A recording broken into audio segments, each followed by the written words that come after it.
Welcome to this program on Acceptance and Commitment Therapy, or ACT. I'm Robin Walser, and my hope is that you'll find this material helpful as you begin to understand ACT conceptually and use it with your clients. The Office of Mental Health Services is disseminating acceptance and commitment therapy for depression as one of its training initiatives in evidence-based therapy. We created this program both as a supplement to the ACT training material and as a standalone learning tool. ACT uses mindfulness and acceptance processes plus behavior change and commitment processes to produce greater psychological and behavioral flexibility. The key goals of ACT are to reduce suffering by working with clients to help them accept internal experiences such as thoughts, emotions, memories, and sensations, while helping them to make and keep behavioral commitments that are consistent with their personal values. You might say, hold and move. Hold your experience and move forward in your life. Simply stated, ACT helps the client to A, accept, C, choose, and T, take action. In the program that follows, you'll hear from Dr. Stephen Hayes, a foundation professor and developer of ACT. You'll meet with veterans who've undergone ACT therapy, and we'll demonstrate the 6 core processes of ACT for you in short role-play therapy sessions. Here, you'll see therapists working with a number of veteran client issues while observing various clinical styles as we share with you examples of the 6 core components of the ACT intervention. And while these examples don't cover all of the core component exercises, metaphors, and technology, they do give you an overall sense of the therapy. Finally, we're excited to report that the initial program evaluation of the ACT implementation at VA is showing success, both in therapist training and in understanding the model. More importantly, we're finding improved life functioning and symptom relief in our veterans. We hope you find this video a useful tool.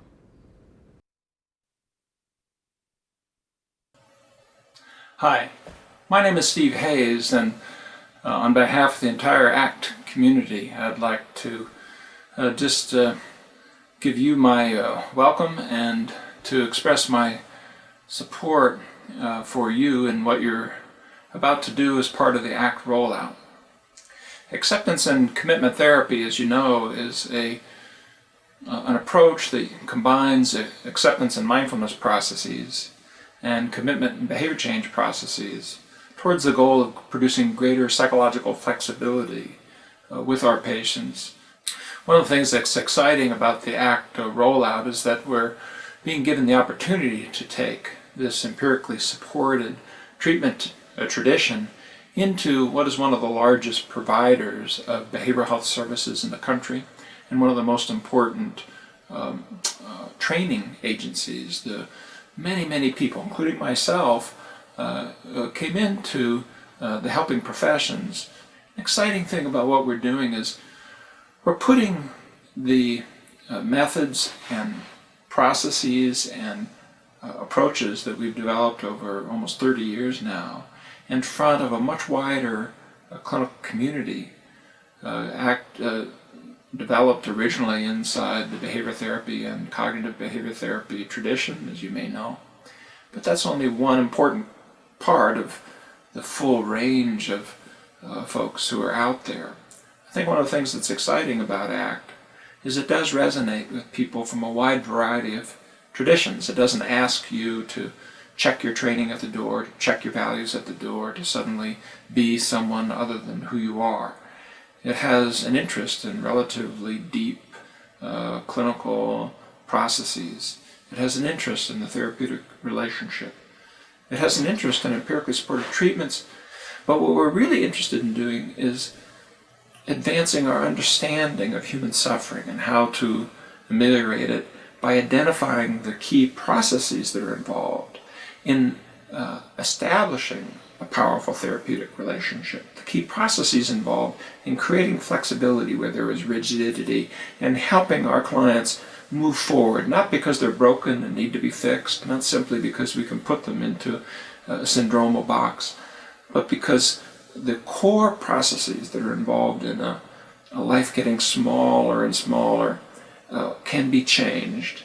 And when they are changed, people's lives get bigger and bigger. That's really what we're trying to do here, is take these evidence-based processes, which allow us to detect when people are doing things which are going to narrow their repertoire and make their lives smaller, and use technology to reverse that, but to do it in a way that's creative, that will unchain our clients, that will liberate them from the smaller and smaller lives that many of those that we're dealing with are suffering with. Not because they're broken or somehow inferior to anybody listening to this tape.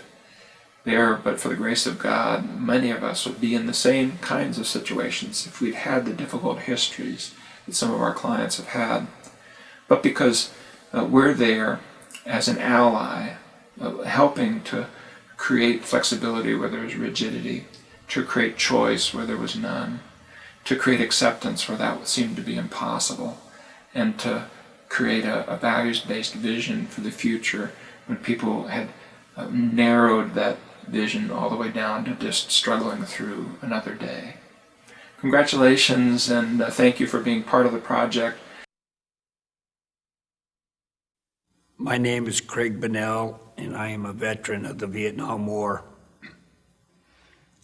Well, since I've gone through the ACT program, I have found that it has been more helpful than any other program that I've gone through in the VA, because it helps me with my life and to get my life back. So every day I think of some of the things that I learned, specifically for the best of your life, live. And I really enjoy thinking about that. Well, I know that one of the exercises was taking your mind for a walk, and I found that to be a light bulb in the fact that my mind tells me to do things, but I don't have to listen to my mind. Well, the bold move concept was one of the important things because of the fact that it had me get out of my little rut, to get out of my room, to get out and do the things that I used to love to do, and some of the things that I've always wanted to do. For instance, some of the bold moves that I've made some minor ones, and that was just getting in my car, driving up to Santa Cruz, and watching the surfers, which is something that I really enjoyed when I was younger. A major bold move has been standing up before the city council of my hometown and talking to the city council, which is something that I would have never done. I give myself these bold moves, even if it's just going to a movie theater and sitting there and watching the movie by myself rather than to become upset or agitated or anxious. Doing this tape is actually a bold move for me. Well, the mindfulness works to keep me grounded, to keep me in the present, but it also calms me. It also relaxes me. I remember when I was taking the ACT program, that we would start every meeting with the mindfulness, and it would get me relaxed and quite a bit more receptive. And so that actually works on a daily basis also, that if I do it in the morning, then I have an entirely different feeling about what the day has in store for me. My mind still tells me things that I don't necessarily have to agree with anymore. And I appreciate that fact that I can say, oh, thanks for the thought, mind, but I'm not that person anymore. I'm not that. Well, I learned in the the program that willingness is the opposite of control. And I know that for most of my life, that was where I was trying to control all the aspects of my life. Now, some things you do have to control, but some things you just have to let go. You just have to let go of that rope and not tug on it.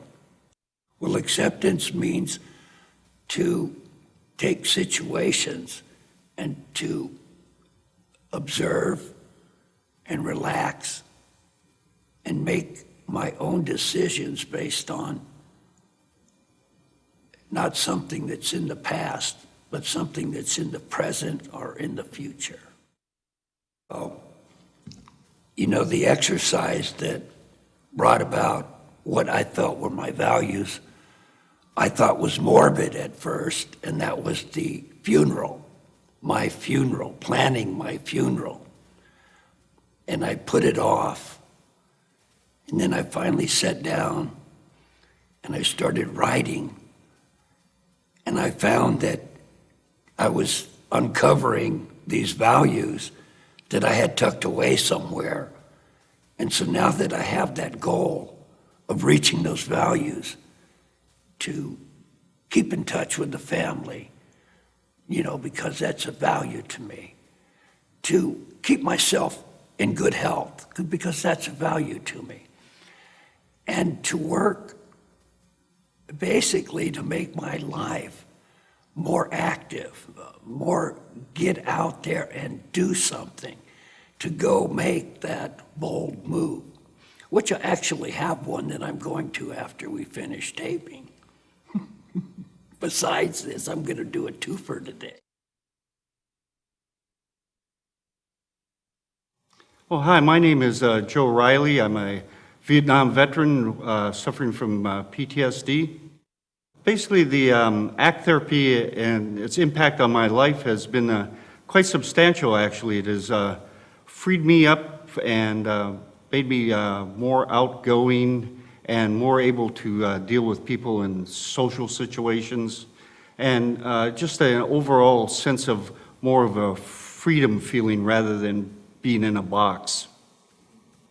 I think the pieces of ACT that helped me the most were the concept of willingness, acceptance, and the ability to, instead of acting on thoughts, actually being able to just identify them and moving on without getting too ramped up about what my thoughts are and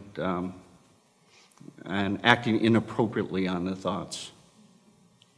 Well, my first bold move was actually in the ACT group ourselves, where they start off with moments of meditation, exercising, and I was actually able to be able to close my eyes in a group of other people while we were doing the meditation exercises.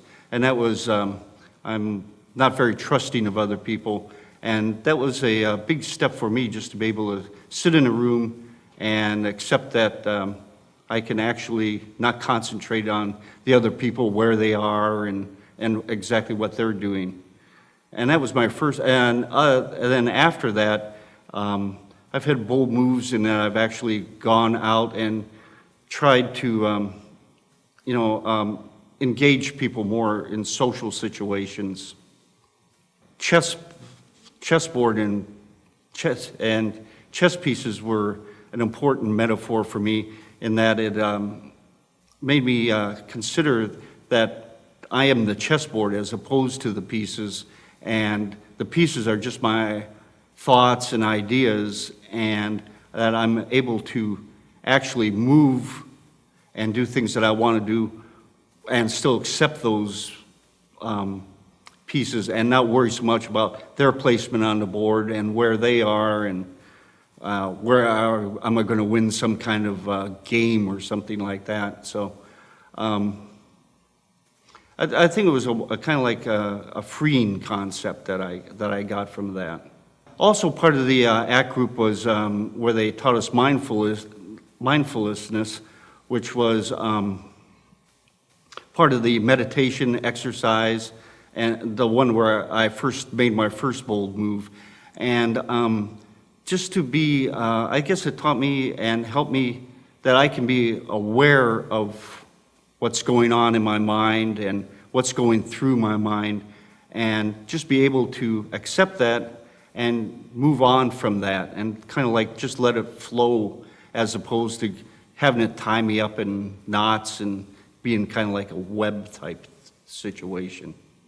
It was kind of like a freeing experience, and also helped me become more trusting in people by that simple exercise of being able to trust people when I'm sitting with my eyes closed. Kind of moved me on to where I can actually trust people when I reveal some of my more inner thoughts, just not the surface stuff like I usually do with people. So I think it helped to expand my personal relationships with other people also. The one that, of all the different concepts of the ACT program, I think the willingness to be able to go into situations knowing that I'm going to have feelings of anxiety or sometimes even anger, and to be able to be in that situation and accept those feelings and still stay in that situation, where before I would either avoid the situations or get out of the situation right away. Now I can know I'm going to be going through that, but to be able to do that and be in that situation, it expanded my universe a little bit, so that I can now, like one of the things I do is I go swimming every day at the pool, where before I wouldn't have been able to do that because what with the other people and political discussions going on and all the different interactions between other people would have really got me so anxious and tense and stressed out that I just couldn't do that. Now I still have the same feelings, but with the willingness and also the idea of commitment to actually doing something that you would rather not do, has helped me a lot. And the benefits of that, as for the swimming, I'm in a lot better shape now, and I feel a lot healthier, just because I'm willing to be in a situation where and accept the negative feelings. Well, my name is Kevlin Kelly. I was in the Army from 1975 to 1980. I came out to California, to Menlo Park, to do sexual trauma treatment. Well, to start, I could start with my sitting right here in this chair. I used ACT when I was waiting to come up here to talk. ACT is, once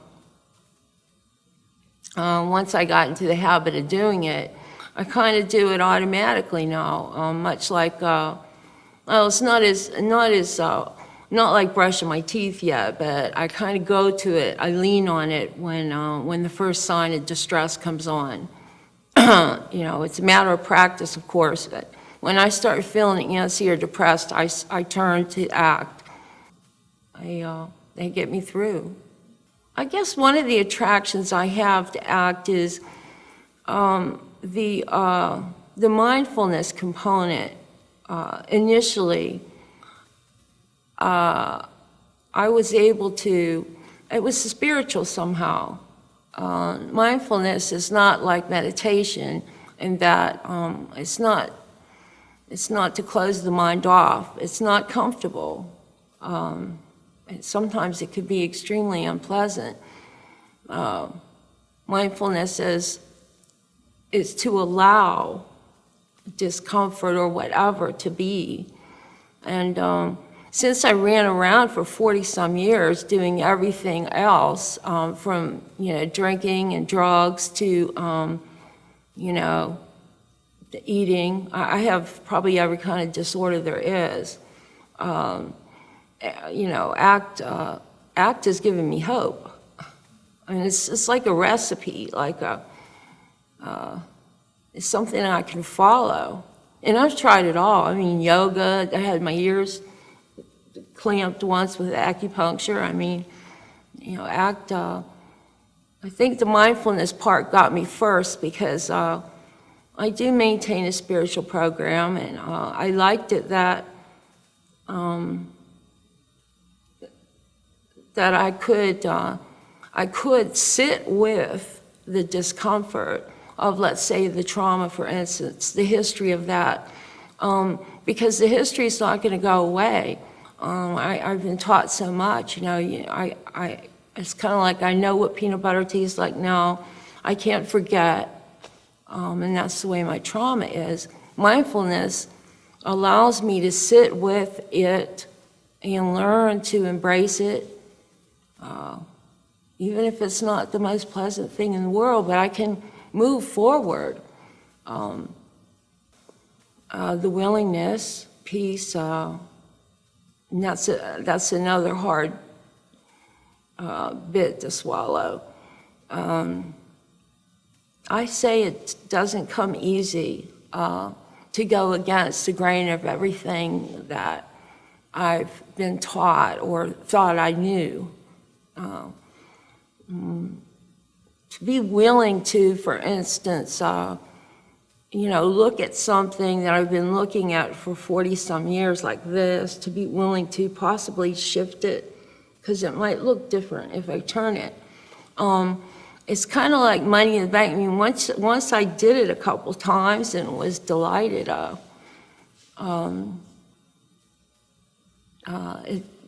it gave me hope. Again, hope is something that ACT has given me.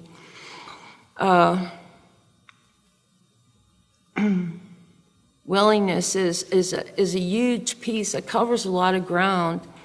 What's coming to my mind now is willingness. I mentioned, the MST. One of the big avoidance pieces for women like myself is actually getting into the trauma, actually standing in it, going in there, if you will. And there's some, to be willing to do that, to go in there and expose yourself to that. Again, it seems like that would be the opposite thing of what you would want to do, but actually going back in there to revisit it, to be willing. I'll speak to the metaphor of riding the bus, passengers on the bus, which for me it's kind of ironic because I've had a lot of trouble taking public transportation. When I first started being symptomatic with PTSD, I was in a position where I needed to take the bus to the VA hospital. And often I would have to get off of the bus because of high anxiety, and I'd go somewhere and call my husband. I couldn't complete my task. I couldn't get to where I was going. So when I learned about the passengers on the bus, it was kind of fun in a way to practice with that. And of course, being away from home and being in a new VA environment, I had to take the bus. One of the things about having the passengers on the bus, the fears, the anxiety, the trauma, all my experiences, they're going to be there with me. They are not going to get off of the bus. That takes a while to digest. They're not going anywhere. I could kick at them, try to drink at them, eat at them, get angry, try to hurt. They're not going to leave. So if I had half a brain, I'd say I need to try something different, right? Maybe let them stay on there, which is what I do now. For instance, I'm going to get on the bus. I can have anxiety, I can have trauma, I can have nervousness about getting on the bus, but I can still get on the bus. That was one of the biggest pieces for me right there. It seems so small, right? I can be nervous about going to see a doctor, my provider at the VA. I can be nervous and uptight and go see the doctor. Once I understood that and once I practiced that, how absolutely freeing that was. And then, I started to spread out a little bit. The bold move word, hear the word bold move a lot in ACT classes and stuff. For me, I would say my bold move is that I start over again. I learn it's okay for me to start over again every day. I don't fail. There's no failure here. It's blameless. I love that. There's hope in that. If I get tripped up a little bit and I don't follow the practice, there is no failure. I start over. How cool. I start over again. And I think my other bold move is the compassion. I've learned how to embrace my PTSD. And in fact, I've given it my own name. I call it Petunia, which is very empowering. I've learned to be a little creative with the ACT concepts. And there's no end to it. It's limitless. I think the day I did that, I turned a little corner. Acceptance gives one freedom. It takes work, though. Acceptance takes some work.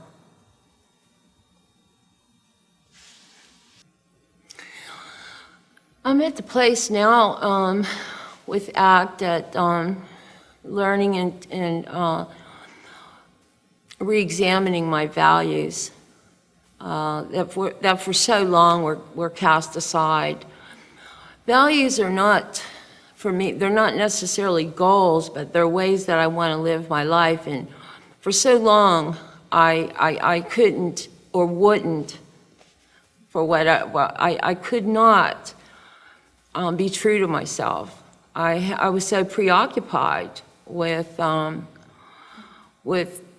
trying to keep myself safe with my PTSD troubles. And I used substances for that. And most people know that eventually, when substances are abused, there's a lot of family hurt, there's a lot of health problems. It goes on and on. I wasn't present for myself or for my family. That's probably one of the first things that I could say that I'm standing by, having been able to maintain sobriety. And I think ACT has played a major part in that. It's given me a tool to use. I mean, there literally was not much out there that would help me. And it's powerful. That's very powerful. Some other things that I've been doing is to reconnect with my family in a way, and some of the things that are important to me, animals. I stayed away from doing any kind of animal work because I didn't feel that I could cut the mustard. Basically, I'm beginning to live again, however slowly. And then there's the spirituality piece. It comes in for me all over the place. I think joy. I'm experiencing a little joy here and there as of late.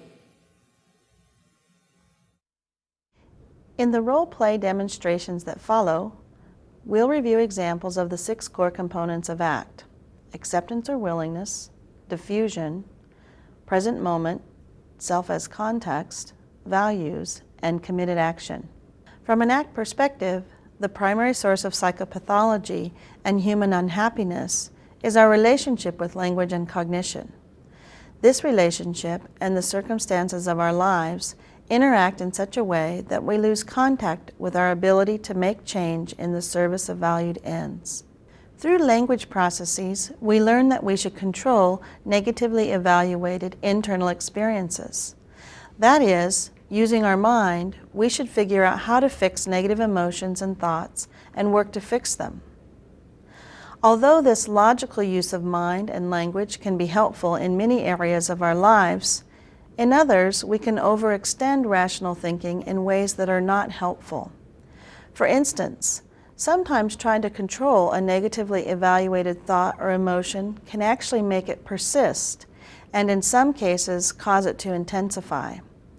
This overextension of excessive and misapplied control to internal experiences can lead to rigid and psychologically inflexible ways of living. ACT seeks to undermine the pathological processes that exacerbate human suffering caused by this type of inflexibility. It uses the 6 core components in a combination of acceptance and mindfulness processes with commitment and behavior change processes to create psychological flexibility. ACT is a compassionate therapy that views human beings as whole and acceptable as they currently are, with all of their historical and internal experience, both the positive and the negative. The key is to accept internal experiences, thoughts, emotions, and sensations, while making flexible choices linked to specific actions that are consistent with personal values, accept, and commit. In this first demonstration, the therapist works to foster acceptance of internal experience. In addition to helping the client view acceptance as a process and a choice, the therapist's goal is to encourage willingness to experience emotion and thought while undermining the dominance of ineffective control strategies. In this role-play demonstration, therapist Jen Gregg works with Jeff, a veteran in his mid-60s who is 100% service-connected and struggling with anger and fear. So Jeff, we've spent a lot of time talking about the things that you're struggling with. You're struggling with this kind of anger that's been around for so long, and the sort of fear that it's going to come out again or that you're going to end up in the hospital again. And I wanted to spend a little bit of time talking about how you're dealing with those feelings. You described it as kind of trying to keep them in or manage them. I'm wondering if you could tell me about some of the strategies you've been using to manage those feelings. Okay, well, I try not to think about things that really upset me, like, calling my children, which I really want to do, so I don't call them, because I'm afraid I might go back in the hospital. It really scares the hell out of me, like having a nervous breakdown, going back in the hospital. I try to fill my time with, watching television, and it's all I have to do. I don't know, but I still doesn't seem to quite do it for me, it's just... So you generally have this kind of idea that if you just try not to think about it, try not to put yourself into positions that you might feel something like, for instance, calling your kids, then you just kind of try to make all these decisions in ways to keep you from feeling some of these things. Right, I was raised, you're not supposed to have any feelings at all, and it just scares me. That's the main thing with all this anger I have, and sometimes I feel like I'm just going to lose it, just calling my children up. Yeah.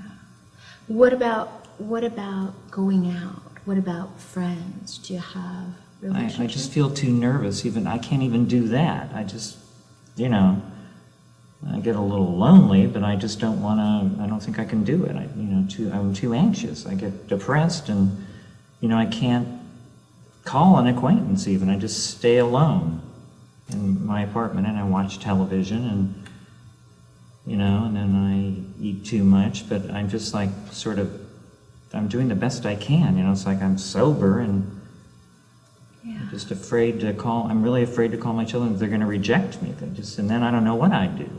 So you try not to think about it. You stay home. You stay alone. You kind of distract yourself with television or eating. You kind of make all of these choices so that you can end up in a space where you don't have to feel these big feelings. Right, I'm just scared to death about it. I just think it's wrong, I just don't know what would happen. It'd be like a volcano or something. So let me ask you this. Does that strategy, that set of strategies, does that feel like it's working? Well, yes and no. I mean, I'm still sober, and I'm doing the best I can. That's the only thing I've got. So it feels like if you didn't make these choices, if you didn't move in this direction of trying to control all these things, then you would use.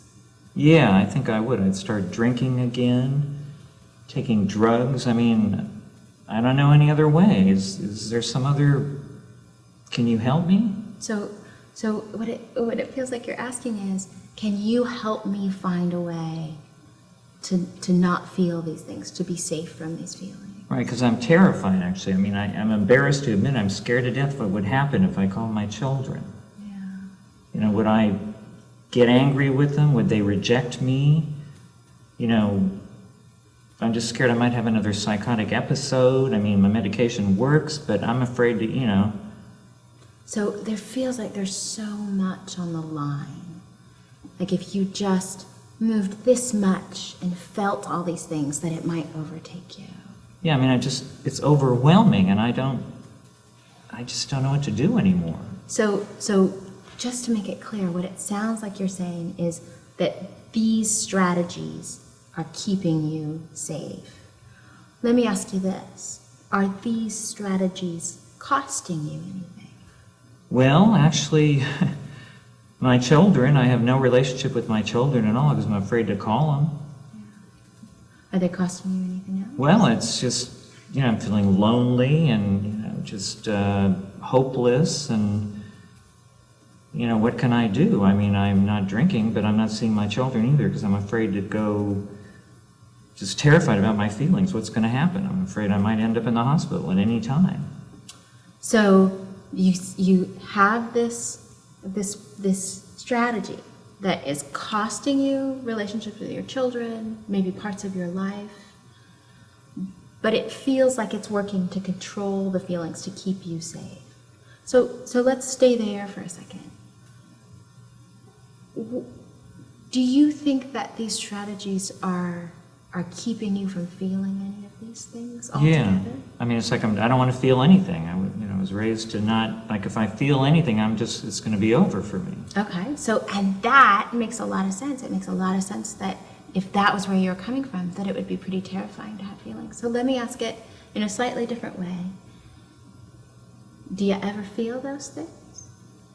I feel them all the time. That's, you know, the anger, if I'm scared to death my children are going to, you know, like reject me. So you're doing all of this so that you don't have to feel anger, so that you don't have to feel fear, so that you don't have to feel this pain, right?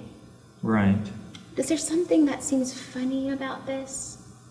That you're doing all of this so that you don't have to feel those things, and yet you're feeling them. Well, it doesn't, I guess it's really not working like I thought. So when you came in, you sort of had this very nice idea about that perhaps you needed to be working harder. Is that how you feel? Right. Yeah, there's something I'm missing. I'm really working hard, you know, I'm sober, I'm just, you know, I'm just minding my own business, I'm not socializing, I'm not calling my children. But there's something wrong. So, and there's just something so funny about this. Funny and meaning strange. Like, here you are working so hard, every part of your life, you're just hammering it away, trying to make sure that you don't have these feelings, that you keep it together, and yet you're still having them. I almost wonder that, like, it feels like what you're saying is, I just need to be doing this strategy better, or I need to be doing this harder. I'm almost wondering, what if it's not you that's not working, but it's the strategy that's not working? What do you think about Well, that? it's possible. I mean, do you think there's some other thing I can do better, my strategy, or should I try a different strategy? Even that has in it, maybe I need to be doing this strategy better. I guess what I'm asking is, what if it's not you, but it's the strategy of not having these experiences that's not working and that's costing you. So do you mean, doctor, that I should, even though I'm scared to death, I'm terrified, I should call my children and risk going back in the hospital if they reject me? Well, let's not get ahead of ourselves Oh. right now. Let's come back to this place of, if this is the case, if it's the case that maybe it's the strategy, what would that mean for you in terms of these feelings?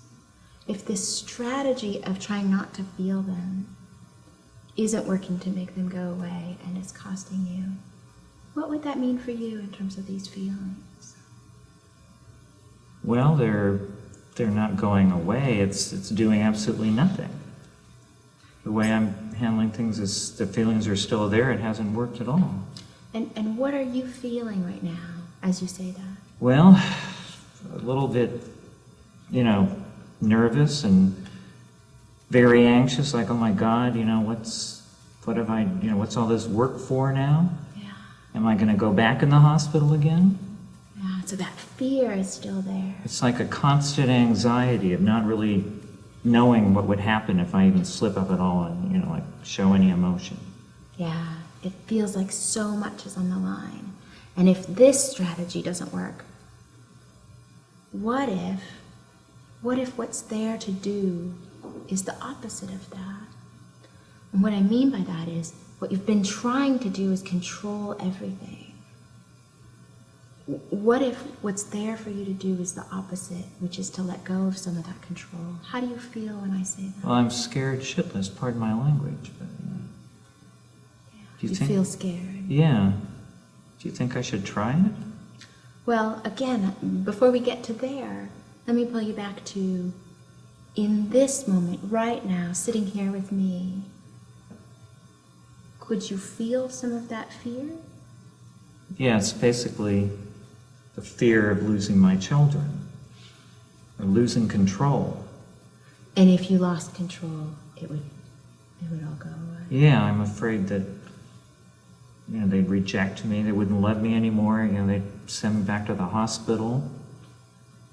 And let me pull you back a little bit to that fear. Do you feel it right now?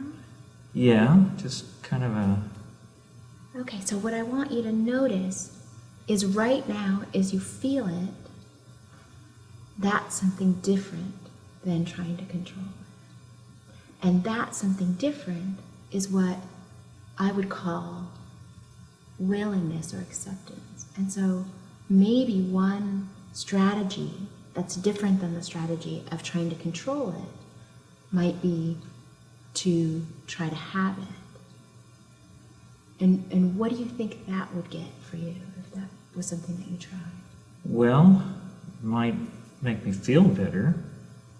Maybe, and I have to say it might make you feel worse. And if that was the case, why might we explore this? Well, I guess because I'm holding everything in and whatever comes out,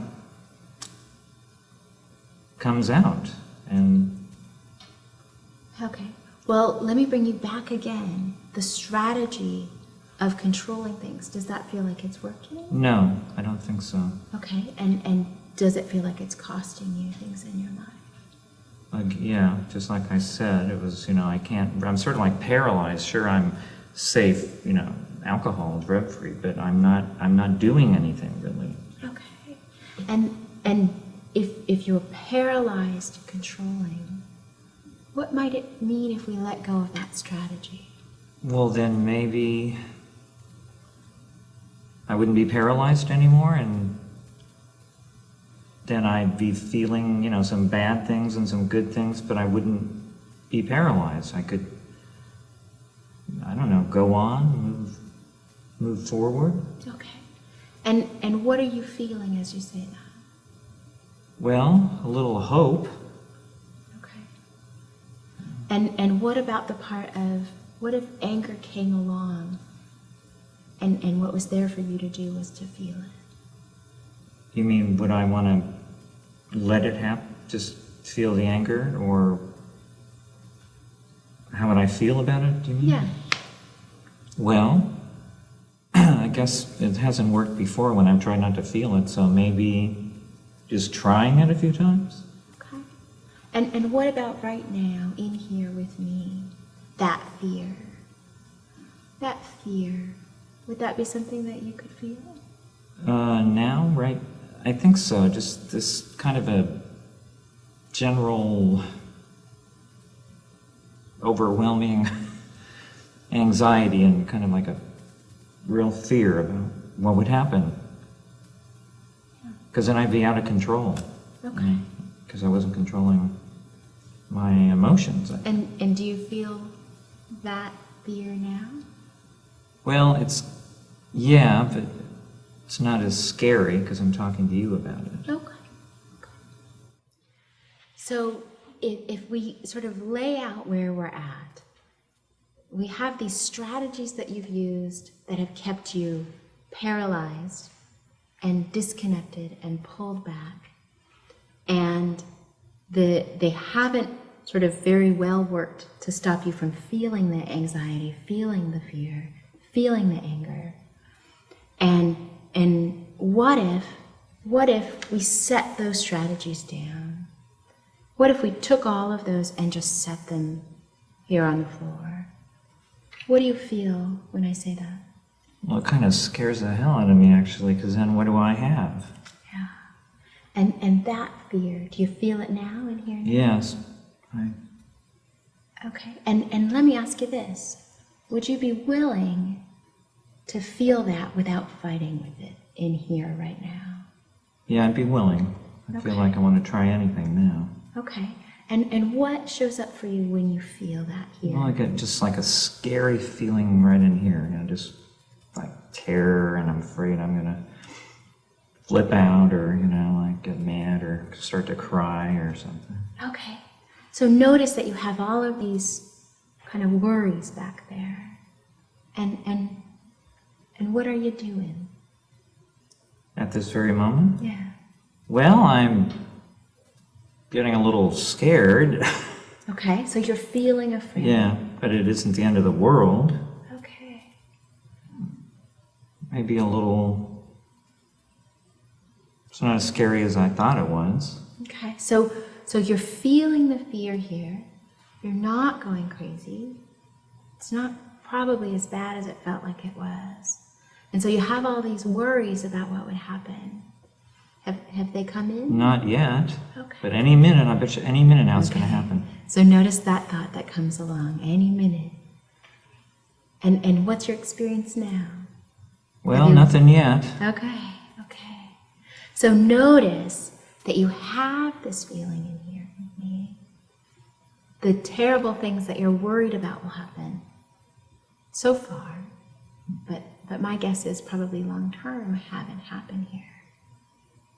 So would you be willing to try this if it means that you might be able to have parts of your life back outside of this room? I think I would. Can you tell me when you say parts of my life, do you mean my children? Well, let's talk about your children. You have this fear, this, you call it paralysis, that stops you from moving forward. And yet, in here with me, you just had a moment where you felt that fear and didn't try to control it, didn't use the old strategies for it. And nothing bad happened. You didn't end up in the hospital, right? You didn't sort of have this. Now, my guess is right in there is the chatter that says, surely any minute, or if you gave me long enough, I would. But I want you to pay attention to your experience here, not what the chatter says.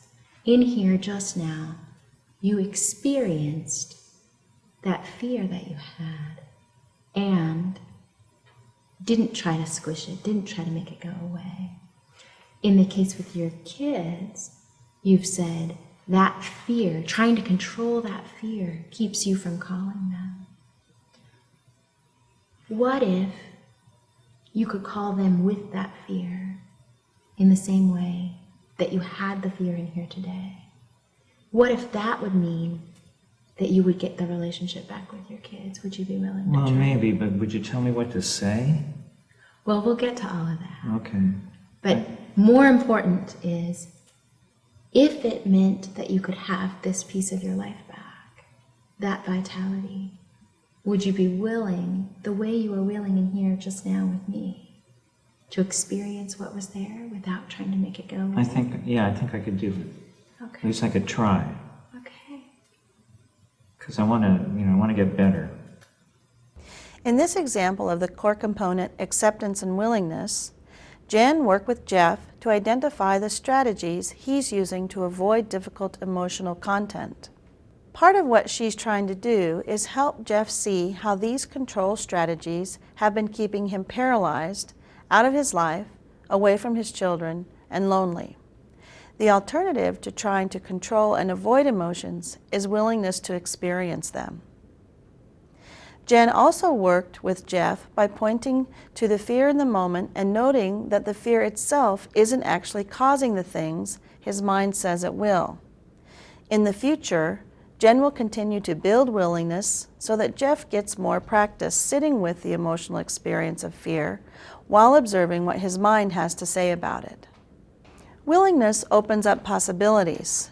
In this instance, Jeff is asked if he is willing to feel fear in the service of being able to do things in his life that matter to him, such as connecting with his children. In this next role-play demonstration, the therapist works with her client on the core concept, diffusion. The goal in this process is to help the client observe thoughts as thoughts while undermining the literality of language. Thoughts held as literally true can function as psychological barriers to life-promoting activities. The therapist helps the client diffuse from mind and observe thoughts. The goal is not to change the form or frequency of the thought, but to see it for what it is, a thought. Lastly, the therapist helps the client attend to thinking and experiencing as ongoing behavioral processes. Mindfulness practices are often used as a part of this work. In the demonstration that follows, I will be working with Matt. He is a veteran in his mid-20s who suffers from extreme anxiety, sadness, and a history of alcohol abuse. So Matt, one of the things that you and I have been talking about in our sessions is the criticism that your parents handed over to you, dished out to you when you were younger. And these things have been plaguing you, it seems, for quite some time. Can you tell me a little bit more about those criticisms? It's kind of hard for me to talk about this. I just feel like I'm a piece of trash. I mean, they always told me I was trash, and I just really feel it. Okay. And so when hearing their voices, like you're a piece of trash, when you hear that show up, what do you do? What do you automatically think to do under that circumstance? Drink. Okay. So trash pops in, take a drink shows up. Suppress it, move away from it, get out of it. Yeah, like right now, I wanna get a drink right now. Okay. What are you noticing right now? Is it that we're talking about the word trash? Yeah, it's making me, I just don't like talking about it a lot. Okay. So how old is this message? How long has "you're a piece of trash" been around? God, as long as I can remember. What do you remember how old you were when you first started to hear this, when you recognized hearing it? Probably when I was like in elementary school and I'd do bad on an assignment or something and just say, "You're stupid, piece of trash." So stupid, piece of trash, really old voices that have been around for a long time. And now that you're old enough, you can take a drink when trash shows up. Yeah. Okay. And even as we're sitting here, it sounds like having a drink of alcohol would be one way to kind of squish this piece. Yeah. Okay. Is there other places that trash shows up?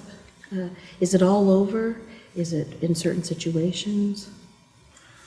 Well, I mean, I lost my job recently from drinking, and I have a little bit of a problem with cocaine, and I was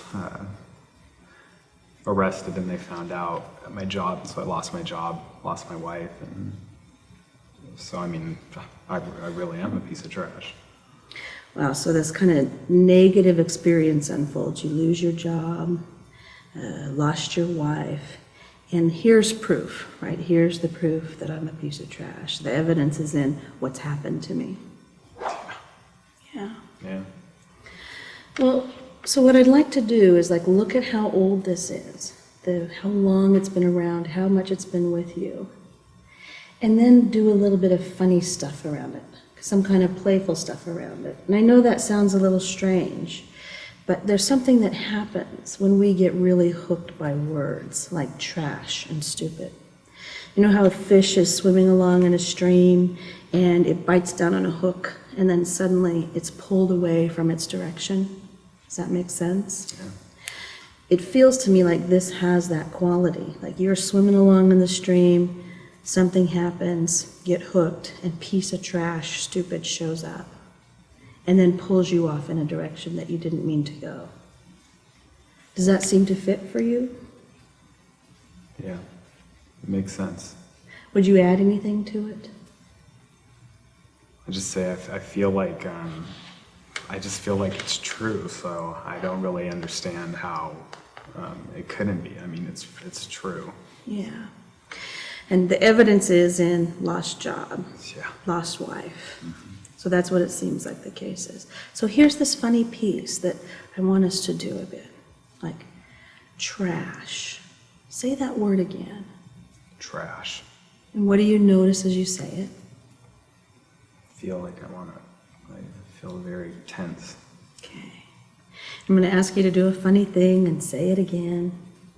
Trash. Okay. And is that same feeling still there, that tension? Yeah, more. Okay. Now say it again. Trash. Okay.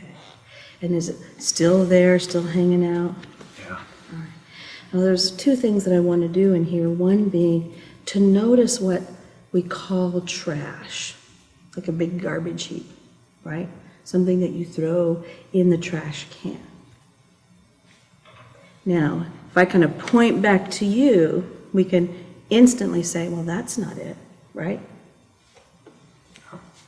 We're not, it's metaphorically saying it's something that you throw in the trash when you're talking about yourself. Yeah. Well, I feel like I'm the trash in the can. You're the trash in the can, right? So there's a feeling that comes along with the thought trash. Feeling I am that thing. But what I want you to notice as you say it, that you're not actually in the can. So go ahead and say it again and just let yourself be aware of where you are. Trash. Okay.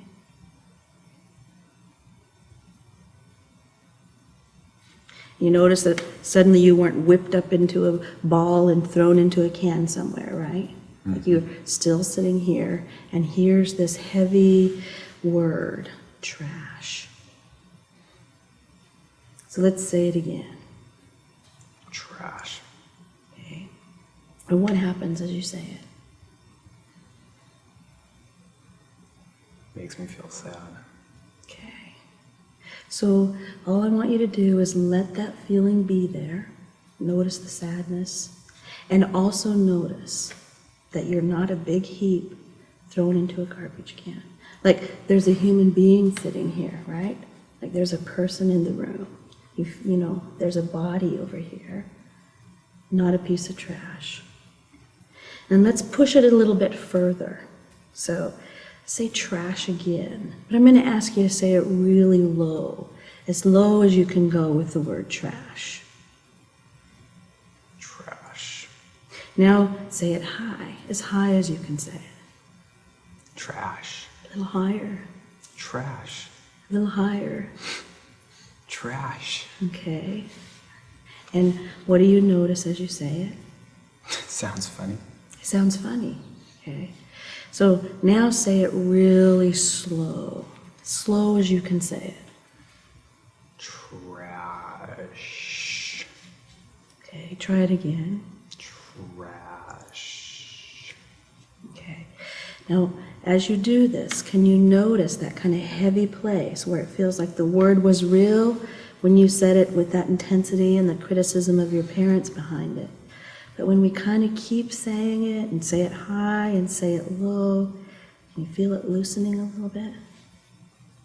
Yeah, I mean, it just sounds funny sometimes. I don't pay attention to all the other stuff. Okay. So let's try it again. Really low, Trash. really high, Trash. in the middle, Trash. high, Trash. higher. Trash. Okay. Feel it loosening up. Yeah. Like, can you see it for what it is? A word that sounds like this, trash. And your lips move like this when you say it, trash. So all I want you to do is say it again and feel the lips as you say it. Feel your mouth. Trash. Okay, so could you feel how your lips formed and your tongue moved and your jaw moved a little bit? Yeah. So here's this word that has all this power, like getting hooked by the fish. But if we just tinker around with it a little bit, we get free from it. Now, I'm not saying this, that word doesn't have meaning for you, and that it hasn't played a role in your life. Certainly it has. But when you get into trash, like you buy it, you hang in there like that hooked fish, then you start to pull away and do things that you've told me you don't want to do. Use alcohol, use cocaine. And what if there's a place in here where you could loosen up a little bit from the word? Stand back from it just enough to have that funny kind of thing show up that we just did and make a different choice in your life. Be nice. Can you catch what I'm talking about? Like when we first said trash, it kind of you felt compelled to drink a beer, even in the room. And as you continue to say it, do you feel like you have more choice about whether to take a beer or not when this word shows up? I do, but I still feel anxious. Okay, that's fine. Anxiety comes along with this, right? And our job here is not to fight that. It's just like let it be and notice how heavy words can seem to be.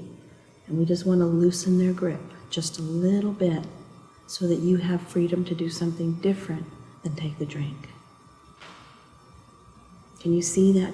Can you feel that difference between trash when you first came in and trash? Yeah, I feel a difference in the word.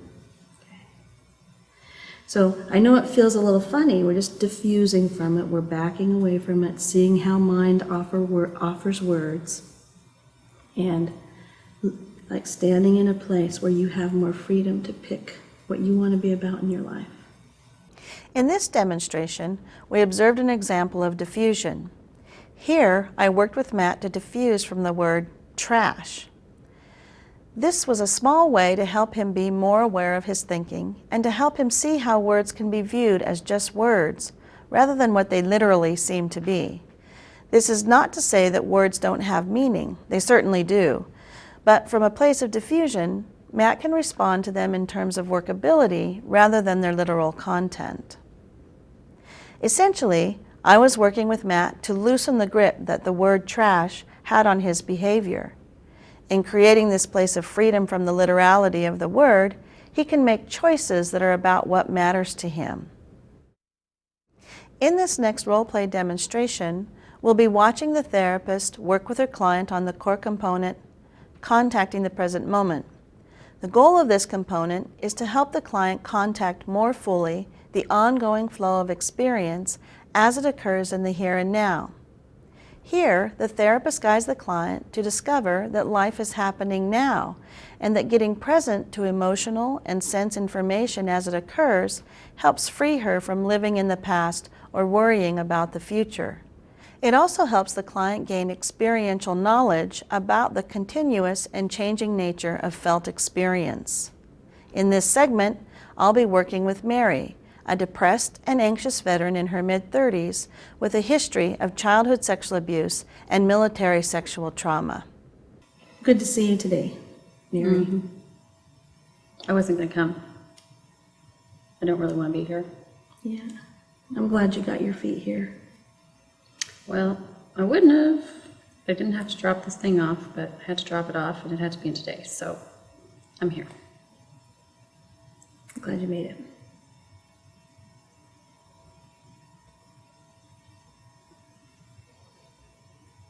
You know, one of the things that we've been working on in here, Mary, is one, showing up, and you're here, and that's a good thing. And the other is staying connected, being here when you show up. And right now, what I'm noticing is you look a little distant, you look a little far, and you look upset. I'm wondering if you can talk a little bit about that, or let me know what's going on for you. Well, yeah, I mean, I'm just fed up.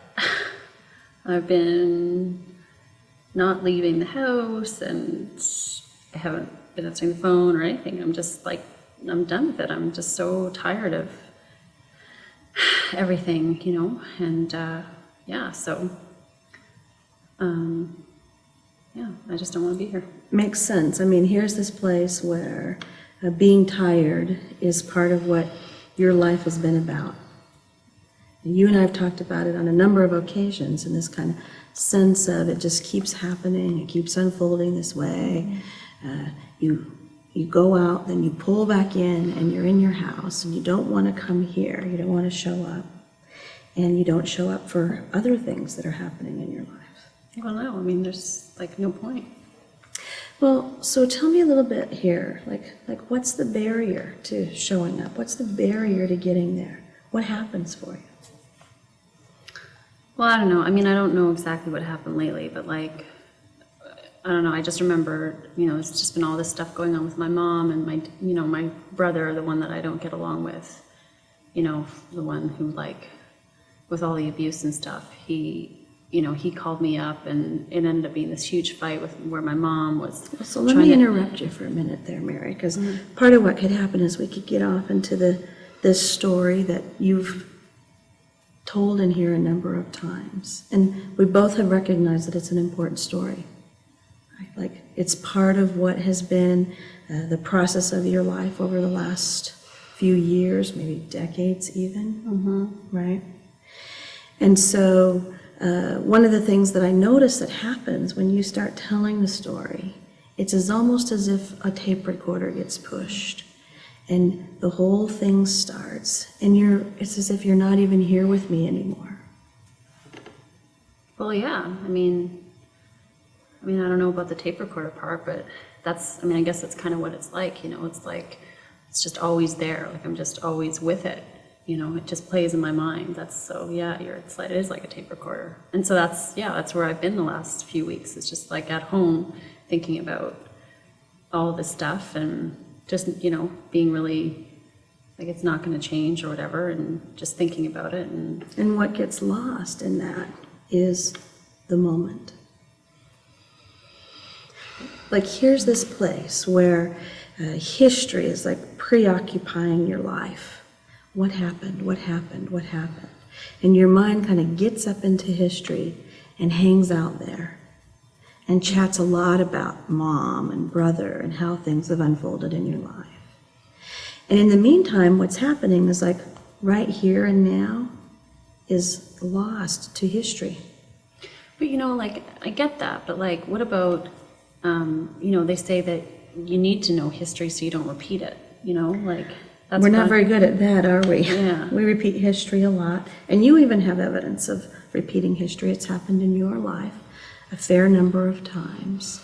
And part of, I think, why that happens is because we're not aware of what's going on in the moment. We lose that place. And even as we're talking about it here, like, it's as if we're back there and not here. So, you know, as you're sitting here, what are you feeling? What do you notice?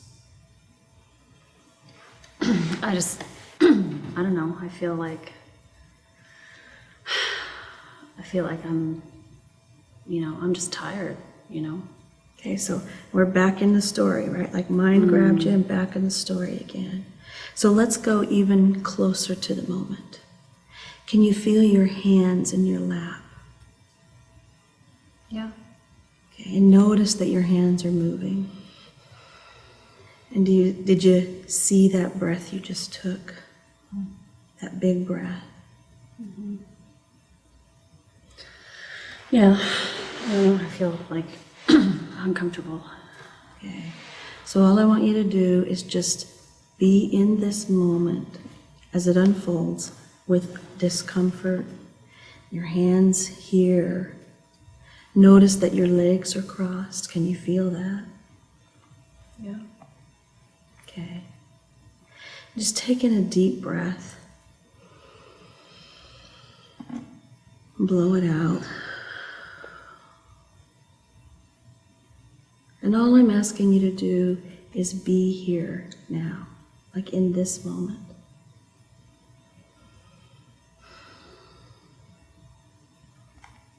My stomach's really upset though. Okay. So feel your stomach. Can you feel how stomachs feel when they feel upset? I don't want you to do anything with it. Just notice that sensation. Be aware of that sensation. Can you feel your foot on the ground? Yeah. Just want to stay still though. Yeah, well notice its urge, notice that it's moving around a bit. You feel your foot inside your shoe? Yeah.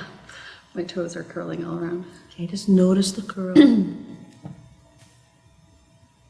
And did you notice that your shoulder just moved? No, I didn't. Yeah. So just all I'm asking you to do is watch in the moment.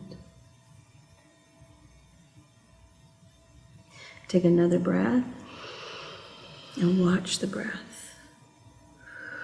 Blow it out. Notice your fingers.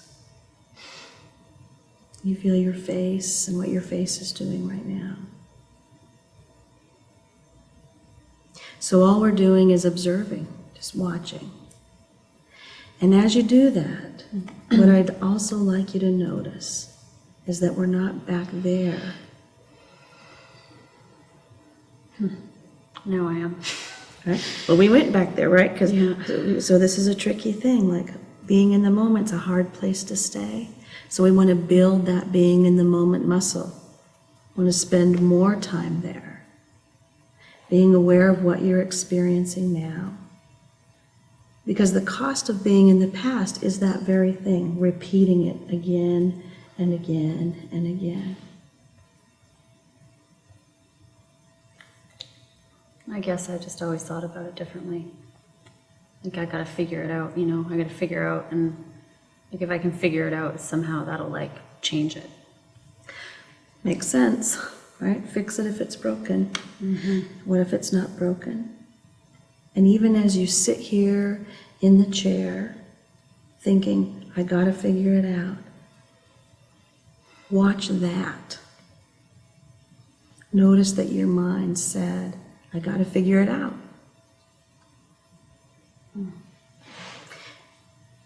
And there's nothing to be done but watch. I don't like the watching. The more I watch, the more I feel like uncomfortable. Right, so now what it seems like we should do is move away from it. So all I'm gonna ask you to do is observe, I don't like the watching. See how that thought came? So we're kind of moving around in your experience here and what's happening, and part of it is watching your mind, and part of it is observing your body and noticing your breath. It's much more oriented towards this place.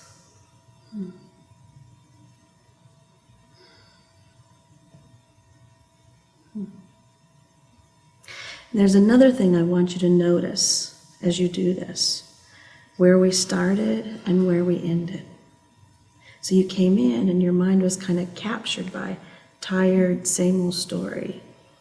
And then we did this process of showing up in the now, looking at your hands, looking at your breathing, your feet, noticing your shoulder, and What I want you to pay attention to here is that you were conscious and watching as things changed across time. Experience was flowing, not stagnant. This doesn't feel good, though. Well, yeah, that was certainly, when you show up to the moment, sometimes it doesn't. Sometimes it does. And that'd be something to watch your mind say again. But notice you just have a tummy upset. Your foot's a little nervous. Your hands are resting. And the next piece of experience that came along in this flow of experience was, I don't like the way I feel. Right? That was what your mind gave you next. Well, that's funny because once I had that, I immediately started thinking about past stuff again. Tricky. Yeah, it's funny how that works. Yeah. So just notice that, like a leaf floating on a stream. It came, it went, and then another leaf came and went, and all experiences like that. When you are conscious to it, aware of it, you can see it as flowing rather than stagnant. But if you climb up in your mind and get back in history, I guarantee you it'll feel stagnant. So all we're trying to do here is create a place where now is more available to you. In this example, Mary and I worked on being in the present moment. This core concept is designed to help the client show up to the here and now. When clients are suffering, part of what they are struggling with is past experience, by dwelling on what has happened, or living in the future, by worrying about what might be next. Present moment helps clients show up to current experience. The therapist guides them to see themselves as conscious, aware, experiencing human beings. In the next role-play demonstration, we focus on the core component, self as context. The therapist's goal in this process is to help clients make contact with a sense of self that is continuous, consistent, and aware of the ongoing flow of experience as it occurs in the here and now. Here, the therapist helps the client discover the distinction between self as experiencer and self as the experienced. In other words, he or she fosters a sense of self that is a context for experience, the place where emotions and thoughts occur. This sense of self is an observer. It's continuous and consistent. Self as context makes it possible to accept changing experience. This perspective also makes private events less threatening and willingness to experience more available. In this scene, David Rogers, the therapist, works with Lewis, a veteran in his 60s who struggles with anxiety and depression.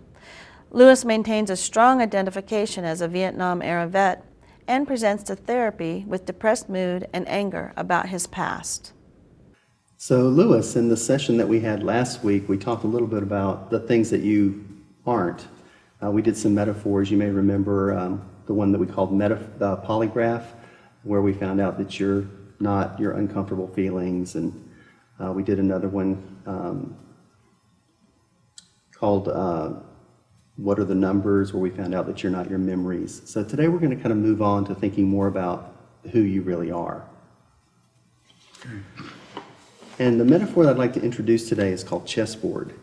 And in the metaphor, you know how in a chessboard you've got certain pieces, we'll say they're red pieces, and those red pieces are all on one side of the board, and then you have another set of pieces that are, we'll say they're green pieces, and they're all on the other side of the board, and they kind of hang out together. We're going to use those to represent some aspects of the issues that you've brought up with me so far. One thing that you've talked to me a lot about are some things that you remember from the war that it's very upsetting to you. Some of the things that you did that you feel really bad about. Just for a moment, just kind of get that in your mind, the things that you've done that you really regret. And what are the thoughts that you think to yourself when you're having those memories?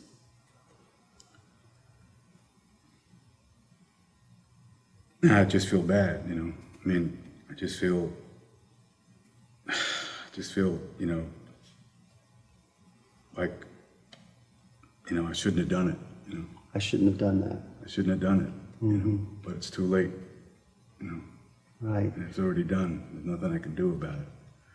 And when you think to yourself, I shouldn't have done it, but it's too late, what kind of emotions do you have around that thought? I just feel bad about myself, I feel kind of like,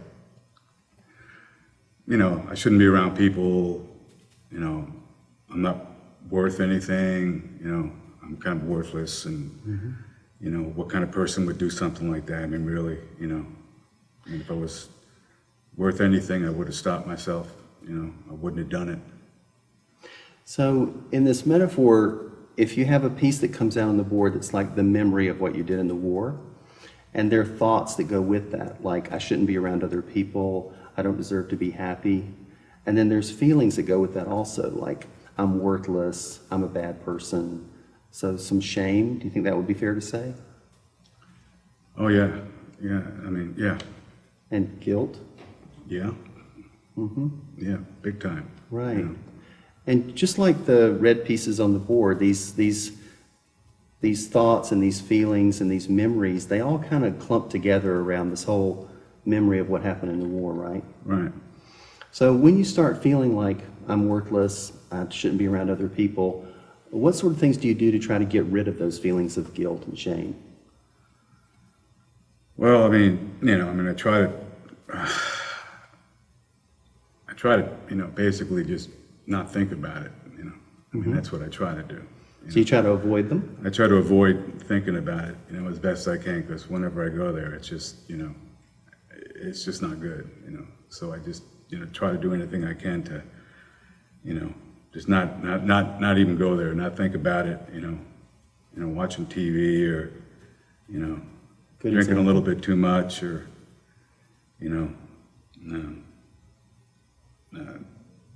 working in the shop, whatever it is, So those are all great examples. You're doing a great job.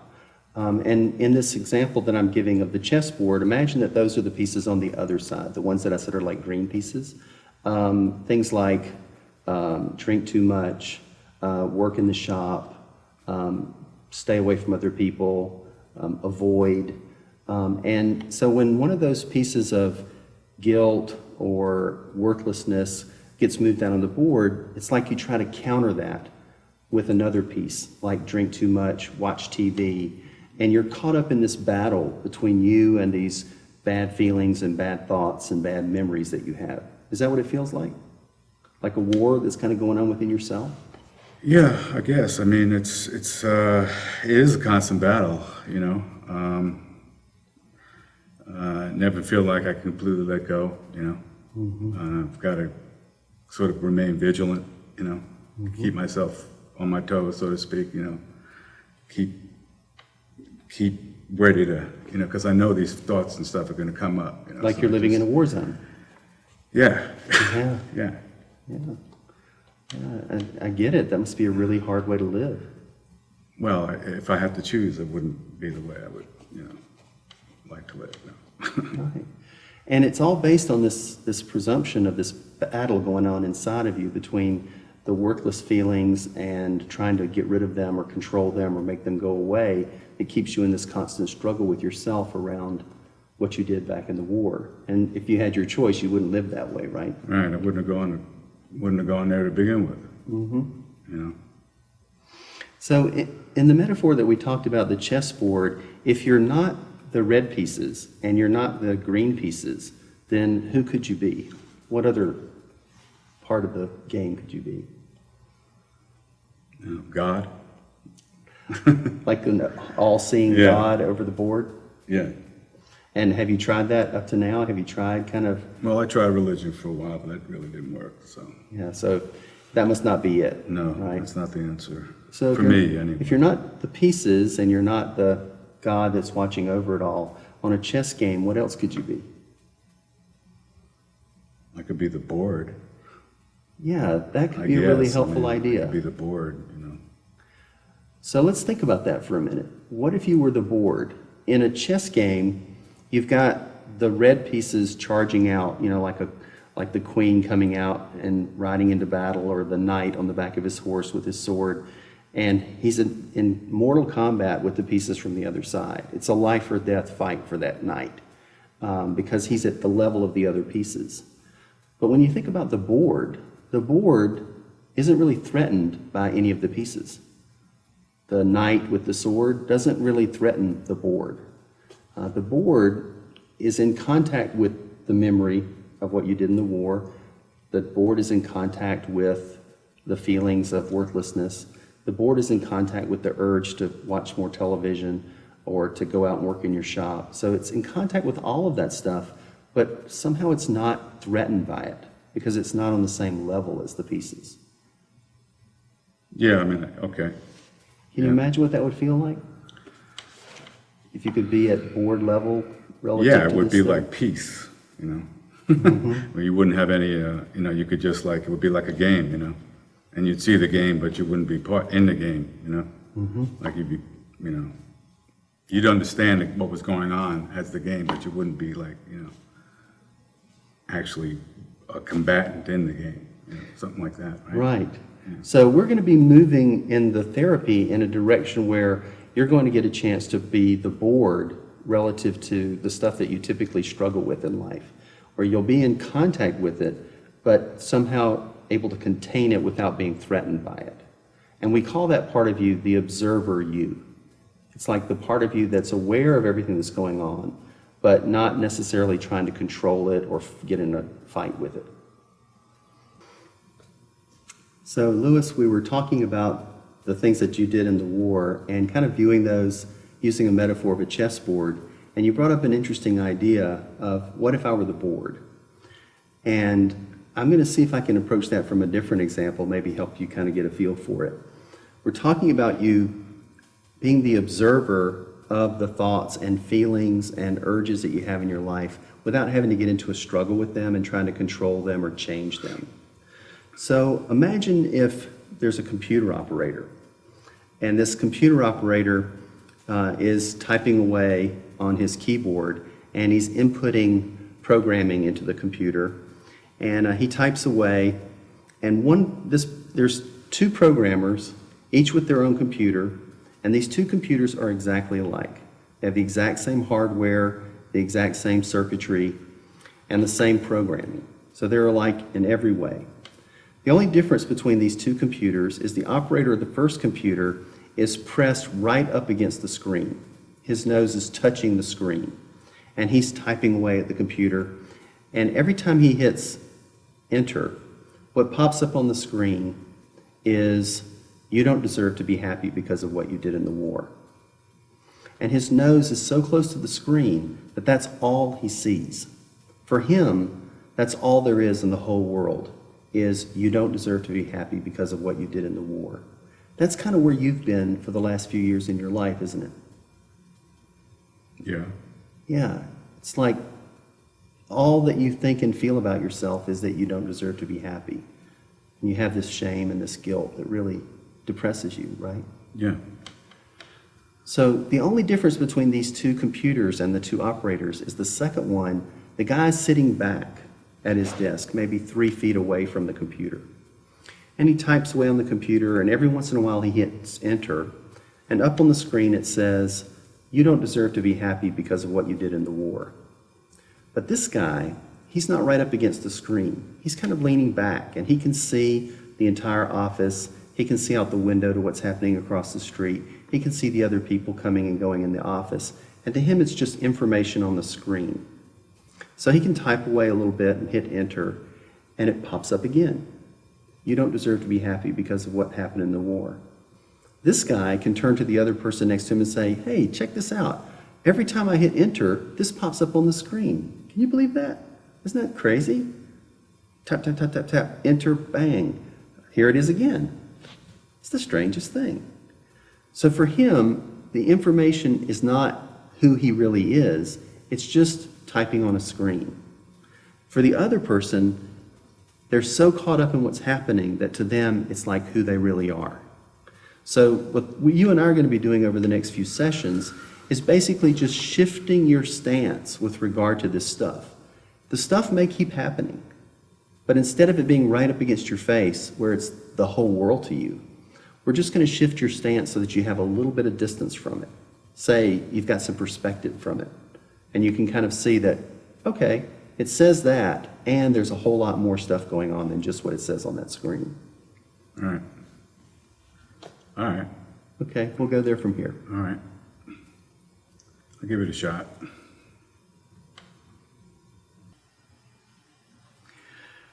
So, Lewis, we've been talking about this way of being the observer of the events that are happening in your life instead of getting caught up in a struggle with them. And I want to give you another way of kind of getting in touch with this particular aspect of yourself that we call the observer self. Mm-hmm. It might help if you thought about all the different roles that you have in your life. Can you give me an example of a role that you're in right now in your life? Right now? Yeah. I'm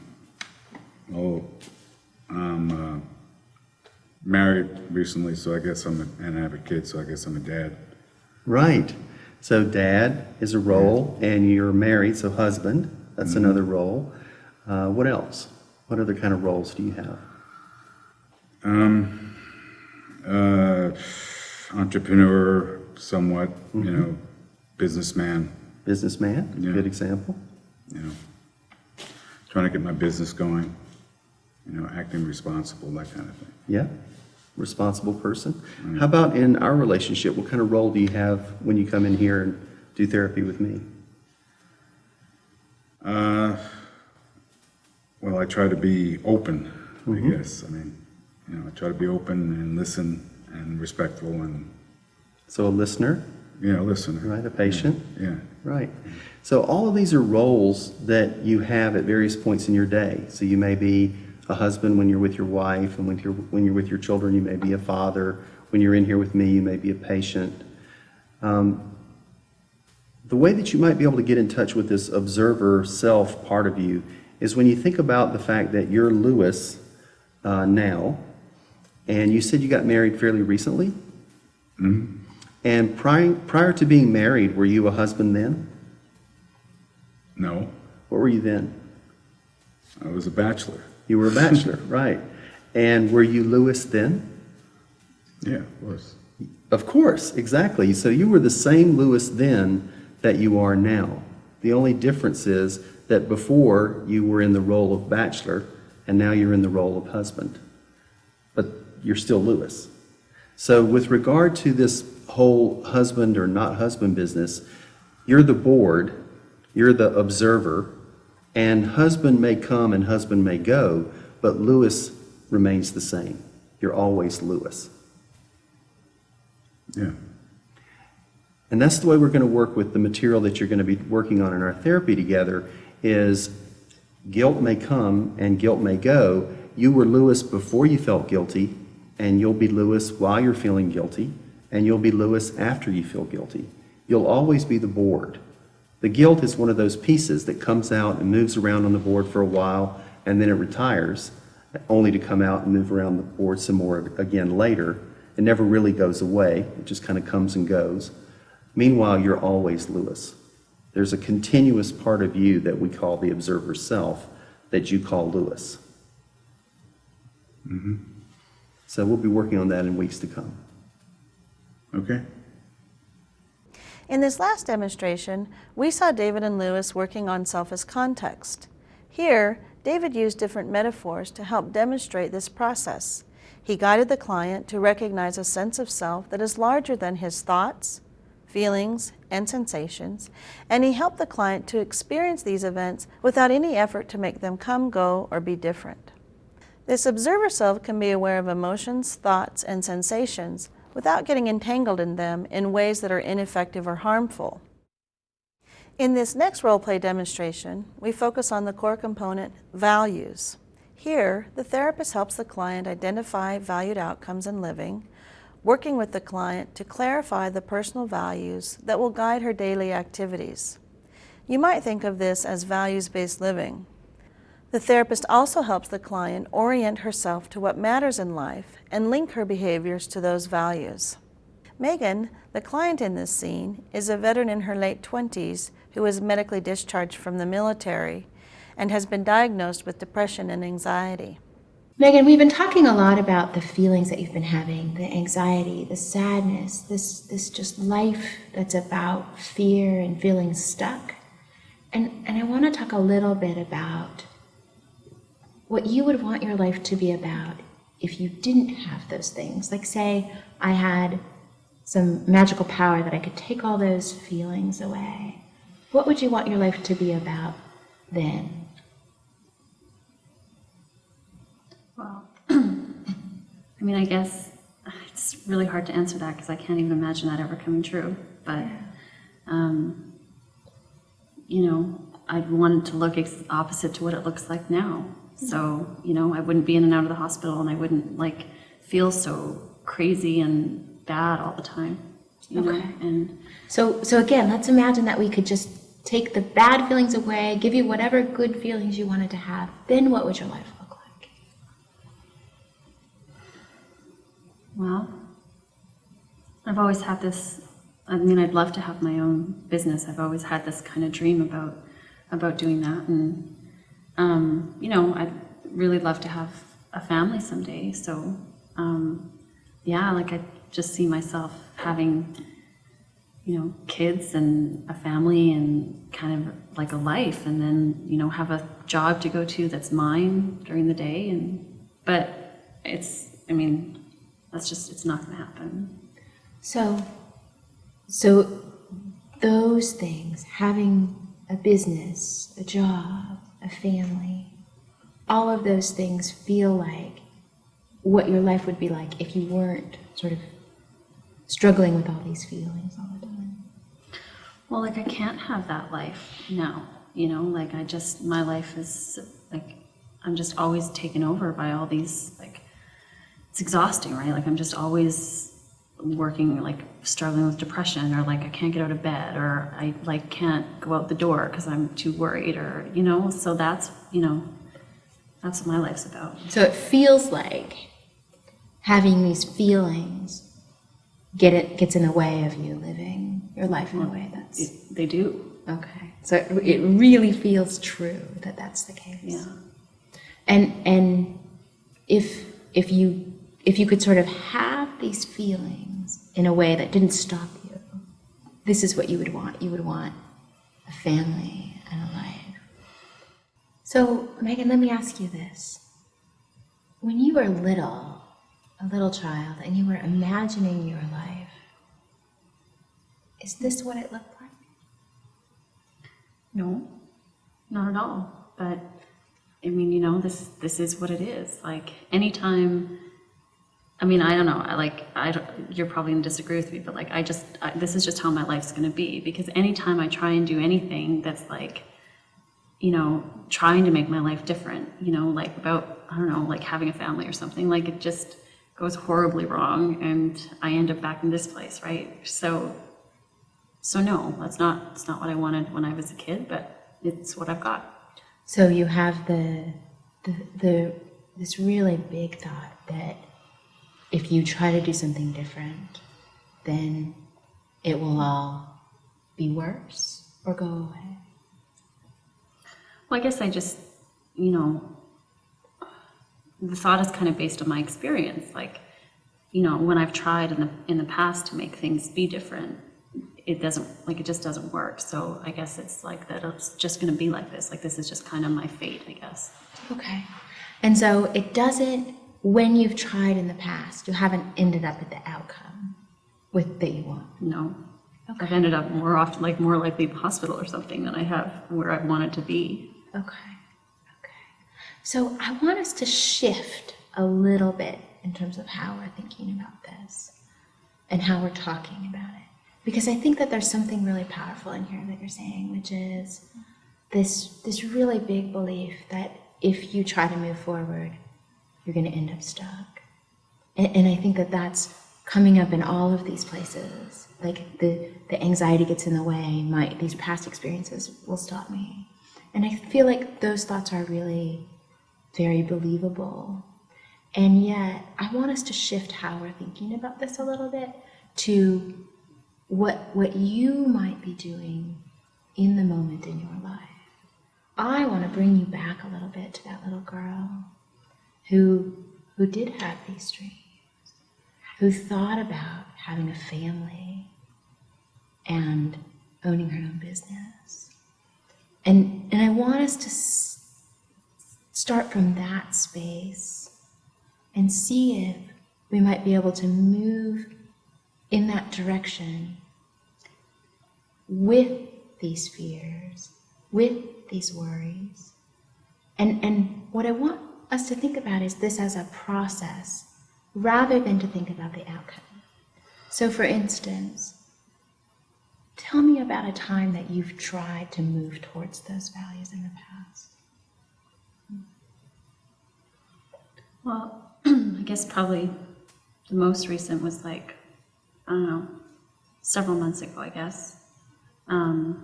I started dating someone, you know, like that's, I guess, kind of in the right direction, right? And I hadn't done that in like a really long time, you know, because I don't really trust, you know, men and whatever. But I like said, okay, you know, if I want to have a family someday, I'm going to have to meet someone. So I kind of forced myself to go out with this person, and it was just a total disaster. So I gave up. Okay. I mean, okay, fine, I don't like last at things, but, you know, it was just, you know, it took so much for me to, like, I was so anxious, it took so much for me to get built up to, like, even trying. And then it just was horrible, you know, and so, you know. The outcome wasn't what you wanted to have happen. No. Okay. And if we think about what you said, about what you want your life to be about, it's about having a family. It's about sort of having this life that feels like it's full. Mm-hmm. And in that moment, in those choices, what you chose was to move towards that. Right? I guess.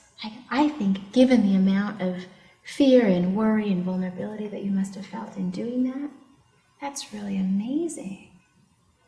That what you were doing in that moment, I would say, in a manner of speaking, was valuing, was doing something that mattered to you, or another way to say that might be to be mattering in your life. You were actively moving towards what mattered to you. But it didn't work, right? That what I want to make a distinction between is the outcome that you wanted and the process that you want. When we're talking about what you value, you could be valuing with your feet in the sense of moving towards your values, no matter what the outcome. But I really can't, like, that's the thing, because, like, it took so much energy out of me to, like, get to, okay, like that, whatever it is you're saying, like, to be about that, or I took steps in the right direction, or whatever. You said it better, but it took so much energy for me to do that, and I was so anxious. Like, I can't do that all the time. Okay, so you have the thought that you can't move forward because it's too much anxiety. Yeah. And I think that thought makes sense. Of course it's there. And yet, I want us to notice that it's a thought. That even with that thought, with that belief, even with all that anxiety, could you still move forward towards your values with those things? Well, I mean, I don't know. You're asking the question, so I'm assuming you think the answer is yes. I really can't see how that would work. Okay, Because- so let's back up a step. What would it mean if you moved towards those values with all of that anxiety, with all of that energy drain? Well, I mean, I guess, like, my life would be better. Like, I can see that. Like, my life would be better. My life would be more about, you know, having a life and not just being about, like, staying home, being scared. Like, I can see that. What's the but? I can hear a but in there. Well, it's just really scary. I just really don't think I can do it. And I just don't think it's gonna work. Okay. And I know So it's like you keep saying about the outcome, but I just don't think it's gonna work. Okay, so you don't think it's going to work. It's scary. You feel anxiety. All of those make a lot of sense. And could you have those and still move forward? And more importantly, why would you want to have those and still move forward?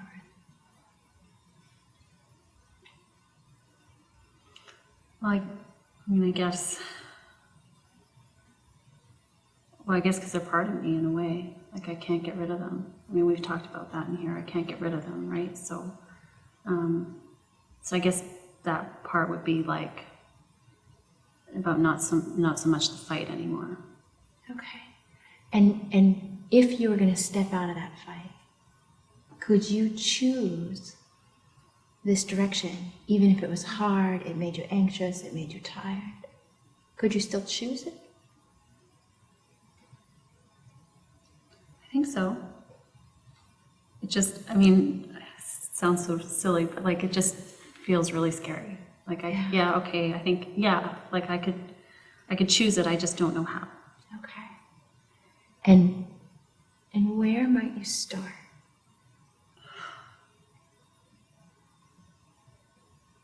Well, what I want to say is like, find a way to get my anxiety to go away, but I know you're going to say that's not right. So I don't know. I'm not sure where to start. I guess that's part of my problem is like... Well, and I think you said it beautifully. You have spent your life trying to get the anxiety handled first, and then I'll move towards my life. And I think that's completely where you have come in here. And now we're saying, could you choose to move towards your life? Not so that you reach an outcome, but that every day, stepping out, moving forward, could you expand your life? Well, it sounds really good. I mean, it really does, right? Like, I don't want my life to always be like this. Well, and I think that this is I think every day that you step outside, every day that you wake up, you have a choice. And you get to make that choice no matter what you and I talk about. You have this beautiful choice of, you have anxiety, pain, fear, sadness on one side. And on one side you have having this full life, family, job that you feel proud of, like movement.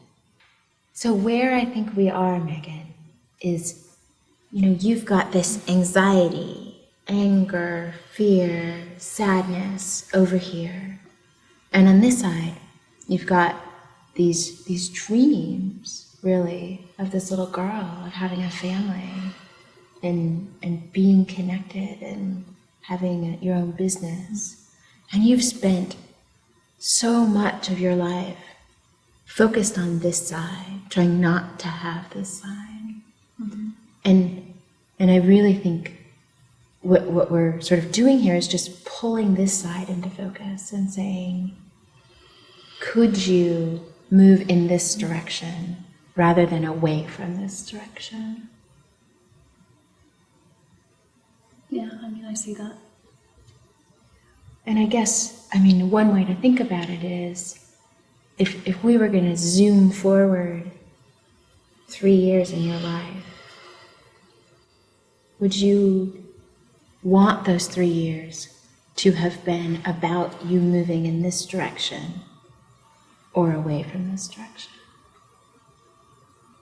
I mean, of course I want it to be about moving in that direction, right? And having my life be about that. I just want you to see that sometimes it doesn't feel like I have a choice. Yeah. And even with that feeling that it's not a choice, or that thought that it's not a choice, could you spend that 3 years moving towards this?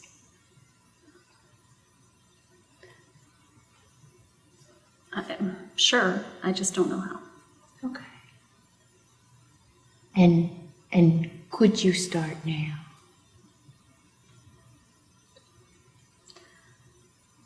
Well, I mean, sure, I could. I'm going to need help figuring out what that looks like. In this short demonstration, Jen works with Megan to help her define her values. Jen asks, what would you like your life to stand for? What would you like your life to be about?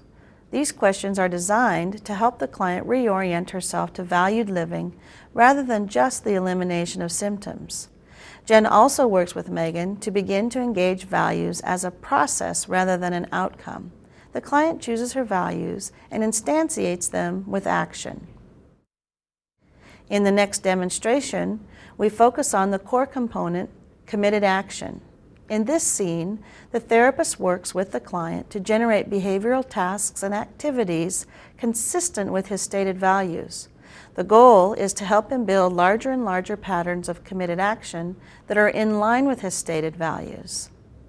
Here, our therapist, David, works with Joe, an OIF veteran in his mid-20s struggling with depression, anxiety, and chronic pain. So, Joe, what would you say is one of the goals that you have now that you're getting back out and about? What would you like to do with your life?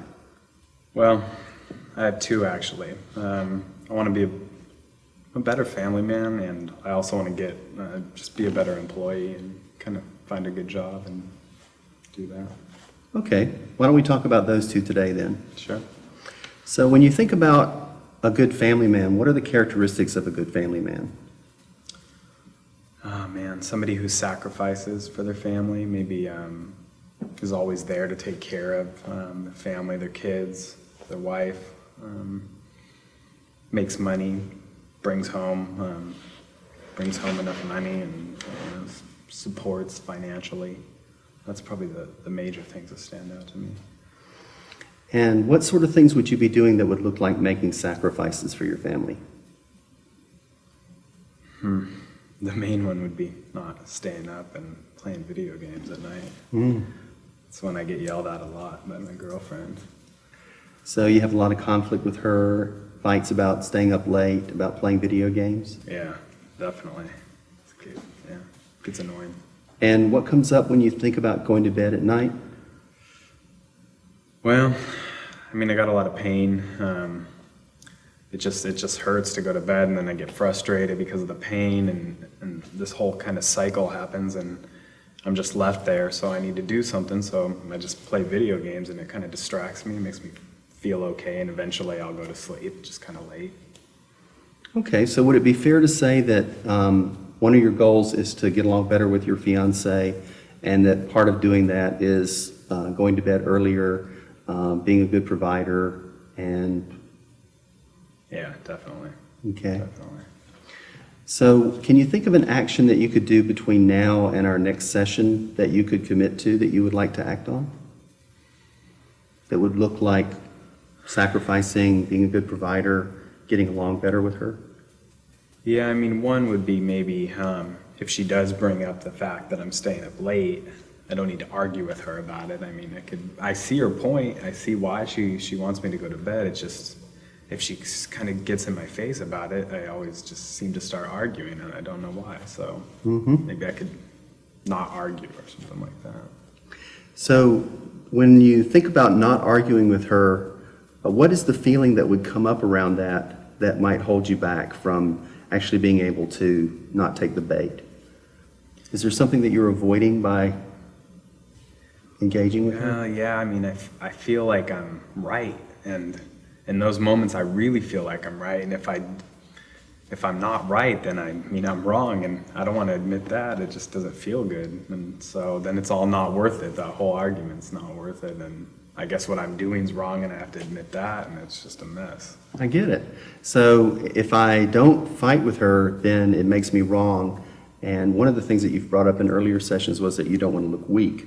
Yeah. And that might be another thing that would come up. Yeah. So one of the things that we talk about in the ACT therapy is the barriers that get in the way of acting in ways that you'd really feel good about.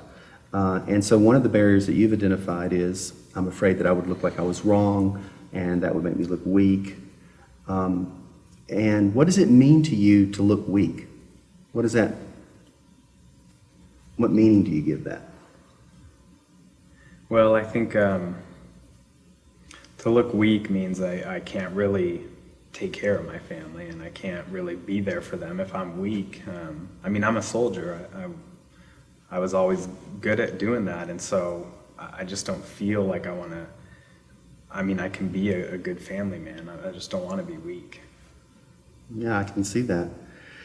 So one of the things that we would look at is sometimes words take on kind of a life of their own, and weak for you has come to represent that I can't take care of my family.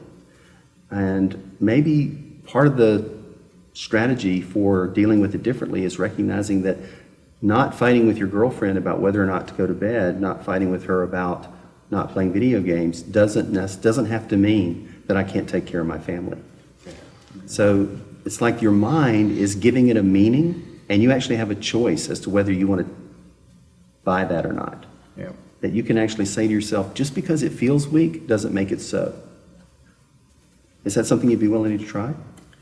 I can try it. I mean, I really want it because I do want to be a better partner and be in this relationship and do a good job at it.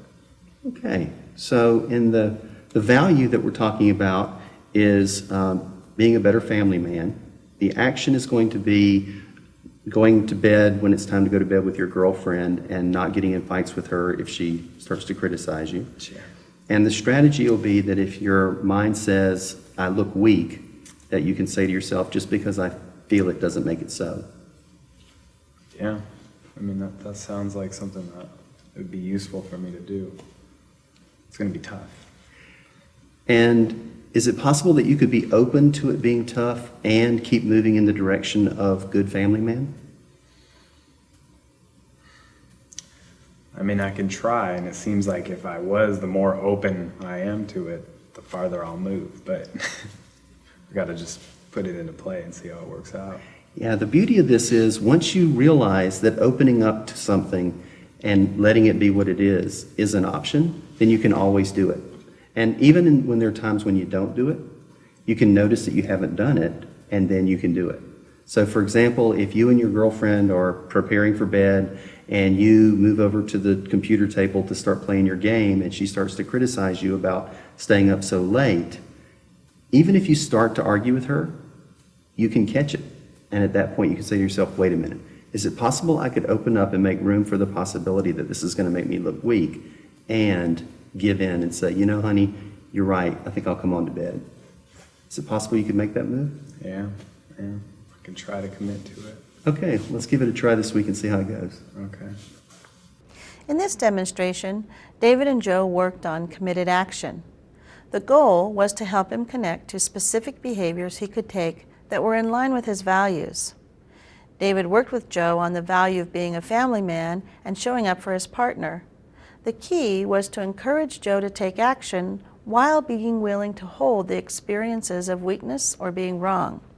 Clearly defined, the actions make them concrete and doable so clients can engage in them on a regular basis. I hope these role plays have provided some useful examples of ACT in action. In sum, ACT assumes that human beings are whole and acceptable with their histories, emotions, thoughts, and sensations, and are capable of living vital lives guided by values. ACT views excessive efforts to control internal experience as part of the problem, part of what leads to suffering. Rather than continue these efforts, ACT focuses on decreasing suffering by targeting misapplied, ineffective, and harmful control.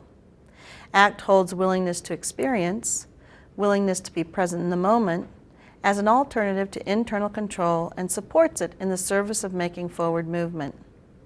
In ACT, the therapist helps the client engage willingness through mindfulness, acceptance, diffusion, and self as context. At the same time, the therapist actively works with the client to define personally held values and generate specific behavioral actions that support the same. Clients are encouraged to actively choose values-based living as an ongoing process, living in the service of personal vitality.